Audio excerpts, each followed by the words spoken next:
皆さんこんにちは、サンプロです。今回はサンプロがリノベーションをしたお家をですね、リフォームアドバイザーの上條さんと一緒にお届けしたいと思います。上條さん、よろしくお願いいたします。よろしくお願いします。ではご案内いたします。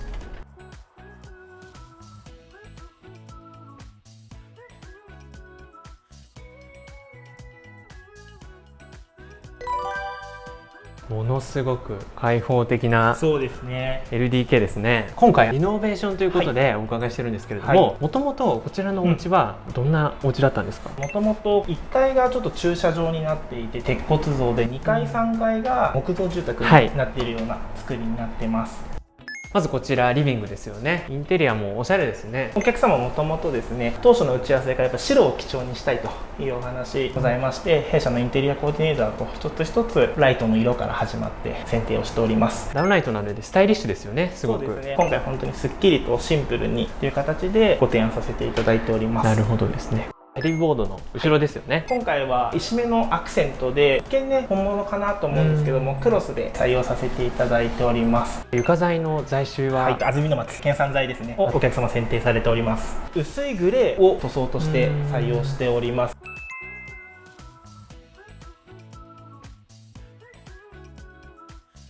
LDK でひときわちょっと目立つところだと思うんですけれども、薪ストーブですかね。もともとこの建物今回ですね、若いご夫婦が3世代目として引き継ぐお家なんですけれども、今回はですね薪ストーブだけやっぱいじれなかったっていうところもありまして、もともとの建物からずっとあったものをそのまま利用させていただいております。赤っていう特徴的なお色なので、コーディネーターも一番多分苦慮したところだと思うんですけれども、既存の生かすという形で取り入れさせてもらっております。なるほどですね。リフォームならではですね。そうですね。そしてキッチンスペースですね。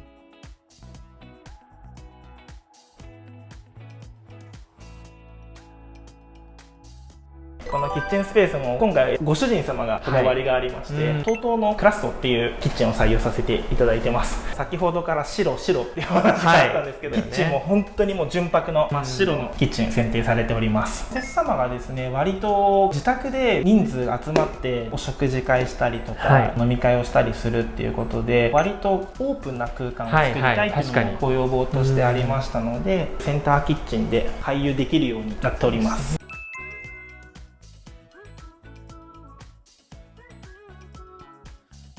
キッチンの向こう側も対面でお話できたりしますので、そうですね。この辺もちょっとバーカウンターをイメージしてなんていう話で、お酒飲みながらとかっていうこともできるようにっていうことで、こういう形をお客様がご要望されて、で今ここですね、キッチンの隣にテーブル並んでいるんですけど、これもお客様の要望でそのまま食事できるようになんていうお話があったので、もともと奥に抜けない柱があるんですけど、うちの設計がですねしっかり使う寸法を聞いてですね、ここからここにちゃんとダイニングテーブルが入るスペースも確保した上でキッチンの配置考えております。キッチンの方から向こうに抜ける視線もいいですね。そうですね。もともと広いお家なんですけど、より空間的な広がりがあって、なかなか一般家庭でこれだけ一つの空間で長く取れると本当に珍しい間取りかなと思います。ちなみに大きさは17畳で、奥のリビングの方が14畳の空間になっております。じゃあもうプラス30畳以上。そうですね。広いですね。広い空間になっております。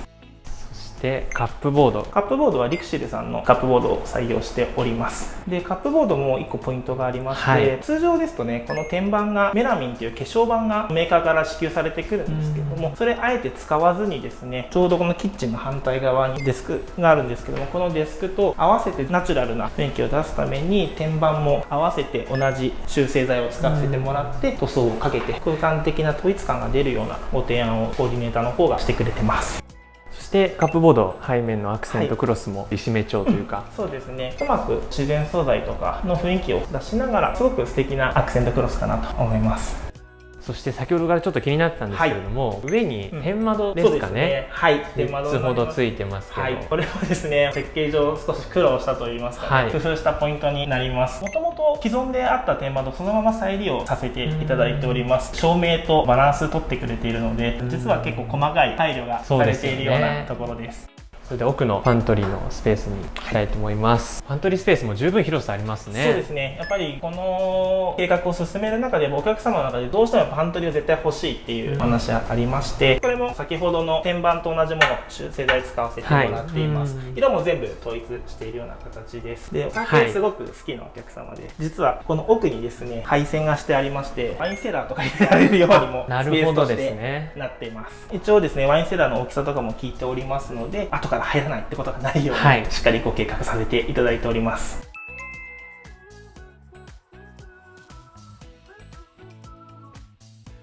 そして次のこちらですね、お部屋に行きたいと思います。こちらは脱衣室で、今回脱衣室のポイントとしてはですね、カンタクの採用しております、ガス乾燥機になります。これすごく優秀でして、下に普通に洗濯機を置いていただいて30分とか1時間ぐらい回してもらった後にカンタクにポイッと入れると50分で乾いて出てくると。早いですね。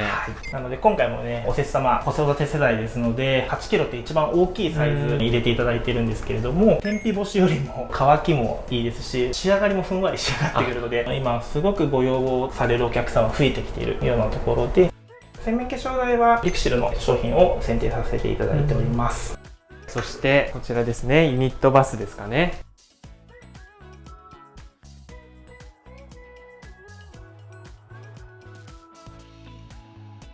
こちらはですね、クリナップのお風呂になってきます。窓もちゃんと取られていて、明るいですね、めちゃくちゃ。そうですね。昼間入ってもらう分にはもう本当に照明いらないぐらいしっかり採光が取れるようなお風呂になっております。このアクセントのブルーの。そうですね。ここだけはお客様のこだわりで、この青と木目っぽい収納に一目惚れされたらしくて、これ一択でしたね。いいですね。ここだけはもう唯一青がバシッと入ってきているような感じですね。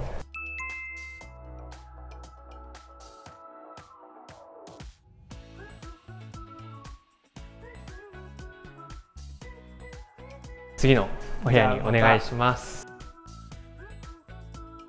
手前の扉から。こ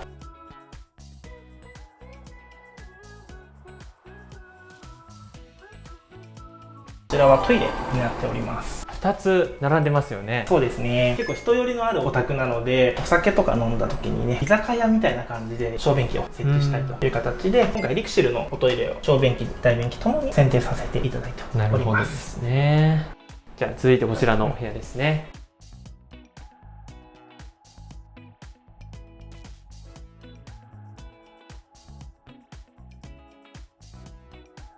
また大きいお部屋がありますけれども、今度はここはもうプライベートスペースっていう形になってきまして、ご夫婦のご寝室をイメージしております。奥側がご夫婦のご寝室で、手前側がお子さんがちっちゃい時の自分の子供部屋が欲しいよってなる前まではここでっていうところです。なるほどですね。おせっ様ですね、ペットでうさぎちゃんも飼っておりまして、ここちょっと実はポイントで、奥は先ほど安曇野松ってご紹介させてもらってて、寝室なので素足で歩いたりすることが多いので、安曇野松非常に柔らかい材質になりますので、素足とかで歩いても気持ちいいような材質を選定させていただきまして、実はちょっと見てもらうとこっちの部屋は違いますよね。できるだけ違和感ないようにコーディネートしたところはあるんですけれども、こちらはですね、いわゆるフローリング材ってやつです。お子さんとかが何かこぼしちゃったりとか、あとはうさぎちゃんもいるので汚れてしまったりってところで傷つきづらいというか、そうですね、適材適所っていうことで張り分けをさせていただいています。そして主寝室、こちらも収納そうですね、いっぱいありますね。このお宅は本当に収納大容量でして、一応右左で奥様が右側でご主人様が左っていう感じにしてあります。よく見てもらうとパイプハンガーの位置っていうのが高さが違いますね。はい、しかもですね、高さですね、実は両方とも標準より高く設定しております。ハンガーパイプですね、1m70cm っていうのが標準規格になってきます、なんですけど結構高いですよね。高いと思います。ご主人様は180後半ぐらいございますので、ご主人様のご身長に合わせたという形でかなり特殊な高さにはなってくるかなと思います。こんなところにも工夫があるとちょっと気づきませんでした、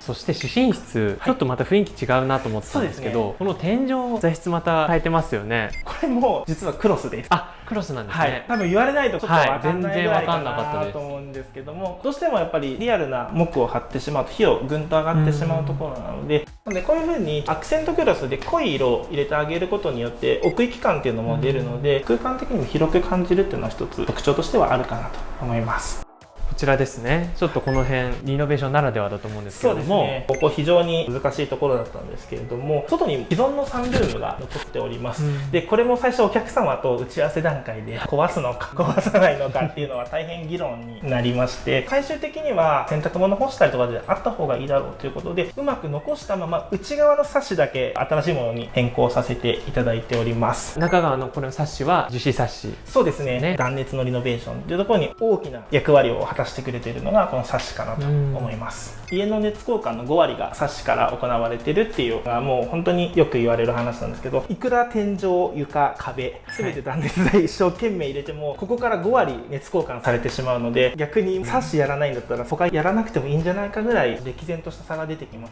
ので、やっぱり窓周りは大切なんですね。大事ですね。何度差があるんだっていうぐらい暑いですね。こんなに違うんですね。ちょっとカメラマンさんもぜひ見ていただくと分かるんですけど、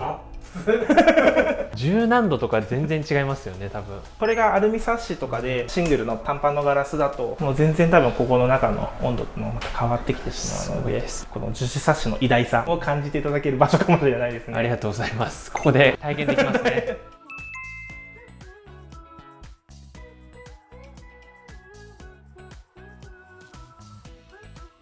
そしてこの主寝室前の反対側のこの扉ですね、こちらもあるんですけれども、こちらもまた収納が、そうです、しかもちょっととんでもない大きさなんですけど、このお宅非常に収納充実しておりまして、実は主寝室以外にもこれだけのファミリークロークを今回大設きいです計させていただいねております。これもちょっと何気ないんですけども、はいまたかなり高い位置についてます、普通こんな高さにはそうですよね、結構高いですよね。本当ご主人様専用のところですね。ここもね、もともとは実はこの奥の収納ってリビング側の押し入れだったんですよ。だけど今回はあちらにテレビを置きたいっていうご要望があったので、できるだけすっきり廊下とかリビングとかが物で溢れないようにってことで、プライベート空間のところにしっかりとした収納を設けさせてもらっています。最後にですね、弊社のリフォームがこだわっているところなんですけど、どういうふうに区画するか、間取りもすごく大事になってます。ここちょっともう一回玄関に戻るんですけれども、ここ来てもらうとちょっとなかなかね温度伝わりにくいんですけど、めちゃめちゃ暑い。全然違いますよね、はい、で実は今回設計のポイントとして一度もその断熱してない区画に出ないで家の中を回遊できるようになっております。なのでこちら普段はあんまり開けることないんですけれども、先ほどのプライベート空間に続いていくようなところですね。なんでここの戸を閉めてしまうと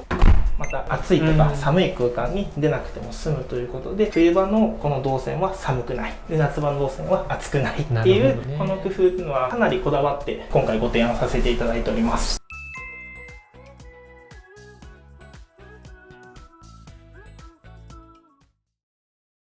では上條さん、一周回らせていただいてありがとうございました。改めて一番こだわられたところ、お話しいただいてもいいですか。リフォームってやっぱりお色直しっていうイメージがあるんですけども、リノベーションって生活の質、建物の質まで上げていくっていうのが一つ大きな違いになってくるかなと思います。で今回このおせっ様のお宅ですね、先ほど暑い寒いところを体感していただいたんですけども、やっぱり断熱のリノベーションっていうのが今回一番のポイントだったかなと思います。これだけやっぱり断熱している部屋としてない部屋、なかなか体験するのって難しいかなと思います。中途半端な断熱ではなかなかできないところですので、今までご紹介した動線だったりとか、そういうところも配慮したところが今回の一番のポイントかなと。こういう大きい建物を相続されて手を加えるっていうようなケースってやっぱり多くなってきてるんですか。はい、そうですね、どうしても昔のお家の方が大きいんですよね。日本の歴史見てもそうなんですけど、やっぱ昔自分たちのお家で祝言を挙げたりとか、お葬式をしたりっていうところで、そのじゃあご自宅を引き継いでいこうというのはどうしてもやっぱ大きいっていうのがあります。これやっぱ費用かかってしまうっていうところあります。なので今回も実はもう一個上に階があるんですけれども、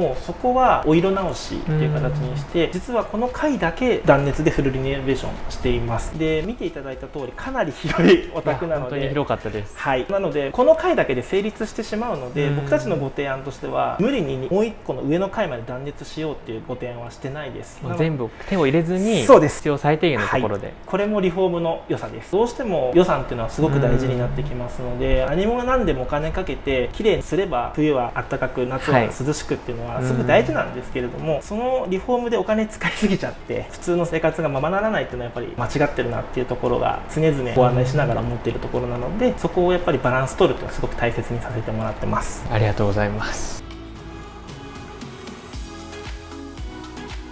あ改めて今回リノベーションをされたご感想をお聞きしたいんですけれども。せっかくこれで家を両親から引き継いでもらえたっていう形なので、断熱すごい大切だなっていうことをこの家見ながらもちょっと思ってたので、夏に関してはエアコンを日中マックスで一番低い温度でつけてても、夕方を過ぎたぐらいにならないとエアコン効いてる体感的にならないぐらい暑くて、冬は暖炉があるんですけども、それをやりながら暖房もつけたりするぐらいなので、断熱材から見直して気密とかそういうのも全部見てもらって今回リノベーションしたっていう形になります。もう本当に綺麗っていう以上にすごく綺麗にしてもらって、多分どこでやってもらったのって話を必ずされると思うので、その時はもう自信持って